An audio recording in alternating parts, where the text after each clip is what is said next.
Hello, friends. We had a little conversation about the holidays together and how it can be a really glorious time and a really challenging time.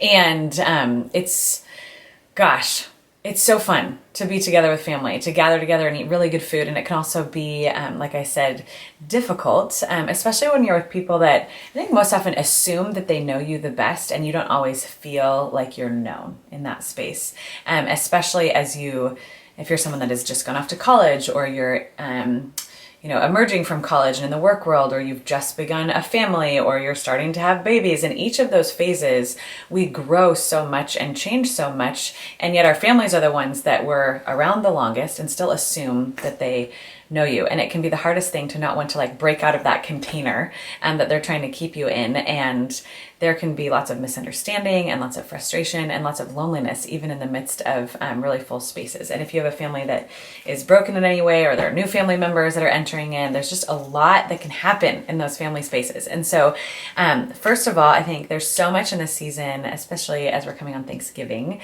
around gratitude. And the first and most important thing that I want us to think about is just the deep gratitude that we can have that we are loved and known by Jesus. That your entire story is known, that He knows what you're in the midst of, He knows what you're growing through, He knows what you're grieving, He knows what you're hoping for. And the thing that I am most grateful for is that I'm known, and that I'm deeply loved, and that I'm chosen, and that there's no part of me that goes unseen by God. And so that's where I want to begin.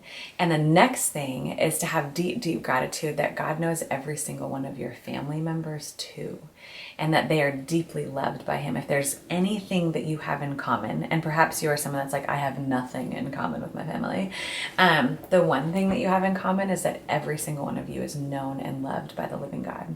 And so my challenge to you, my encouragement, my invitation to you as you go home for the holidays, or you gather together with family, or maybe it's an in-laws family, maybe they're people you don't know as well, maybe you're doing a Friendsgiving, is to practice that gratitude of being known and loved by God, and then to ask Jesus what He wants you to know about each person there, particularly the most difficult ones. And just to take a moment and to ask the Lord to silence the enemy, silence the lies, silence the bitterness, the anger, the frustration. Perhaps there's some forgiveness that you need to walk through with the Lord for certain people, just not to say it's okay, whatever has been done to you. And I'm talking more minor offenses. You might need counseling and deep inner healing for some larger ones. But I'm talking about the things, and all of it can be done with the Lord. I will say that much. But to be able to release certain people to God and say, God, I'm just going to hand them over to you. You get to deal with them. Justice is yours.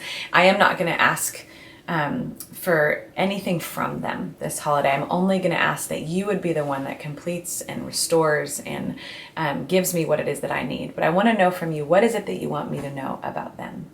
And ask God, and just take a moment to listen. If there's one word of encouragement, one insight that He could give you, you may or may not ever share it with that person.